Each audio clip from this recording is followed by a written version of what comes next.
કયા પ્રકારની કાર્યવાહી છે ને શું અત્યારે તપાસ ચાલી છે?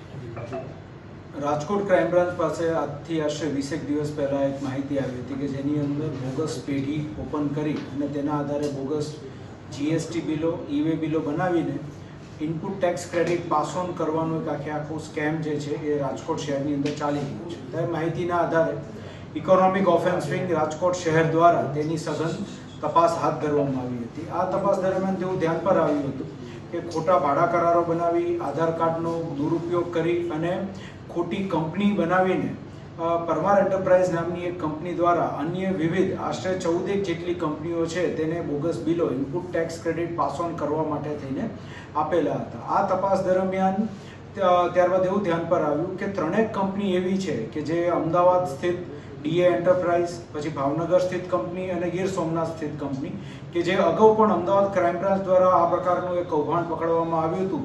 તે કૌભાંડની અંદર ધ્રુવી એન્ટરપ્રાઇઝ મેઇન કલ્પ્રેટ કંપની હતી. તેમની સાથે પણ આ પ્રકારનું એક આખું બોગસ બિલિંગનું કૌભાંડ આચરેલું છે.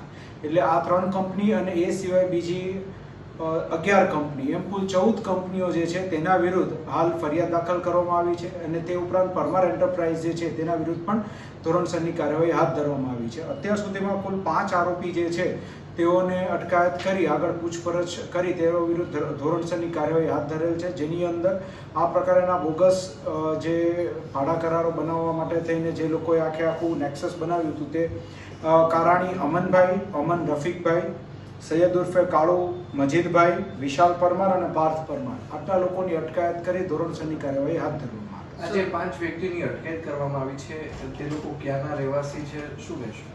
આમાંથી જે અલગ અલગ વિસ્તારના રહેવાસી છે, જેમાં કારાણી અમન જે છે તે સુરેન્દ્રનગરનો રહેવાસી જે છે, અમન જે છે એ રાજકોટનો, સૈયદ અગેન આપણે અહીંયા હાલ રાજકોટની અંદર રહે છે, વિશાલ પરમાર અને પાર્થ પરમાર જે છે એ બંને લોકો સુરેન્દ્રનગર બાજુના રહેવાસી છે. સાહેબ, કઈ રીતે આખું કૌભાંડિંગ, કેવી રીતે બોગસ બિલિંગ એટલે કેવી રીતે કરતા હતા? આ લોકોની જે મોડસ ઓપરેન્ડી છે એ પ્રમાણેની છે કે જે બિલ્સ બનાવવામાં આવે, કોઈ પણ પ્રોડક્ટ વેચવામાં આવે ત્યારે એક કંપની બીજી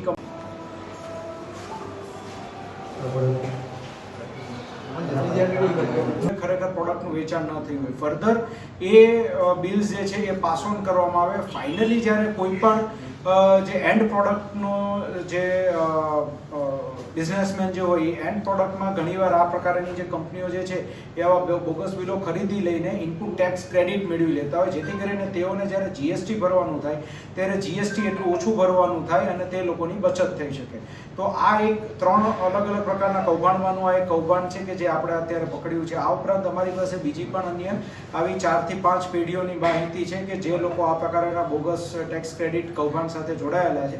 તેની પણ તપાસ શરૂમાં છે, જેના વિરુદ્ધ આગળ ભવિષ્યમાં કાયદેસર કાર્યવાહી કરવામાં આવશે. સર, એક સાથે દરોડો કરવામાં આવ્યો તો મોટી કાર્યવાહી, અત્યારે શું સ્ટેટસ છે? કાર્યવાહી ચાલુ છે કે કઈ સ્થળોએ આ દરોડો છે?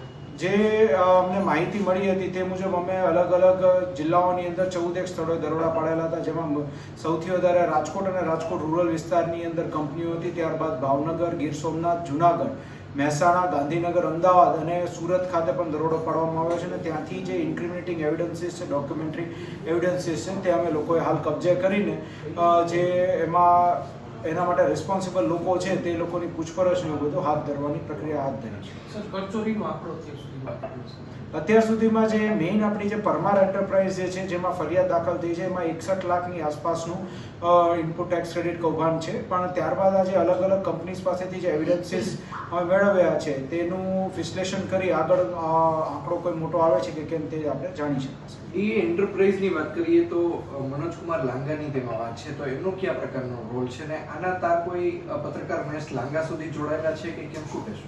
હાલ અમારી જે તપાસ છે તેમાં જે 3 અલગ અલગ કંપનીઓ એવી છે કે જે અગાઉ પણ અમદાવાદ ક્રાઇમ બ્રાન્ચ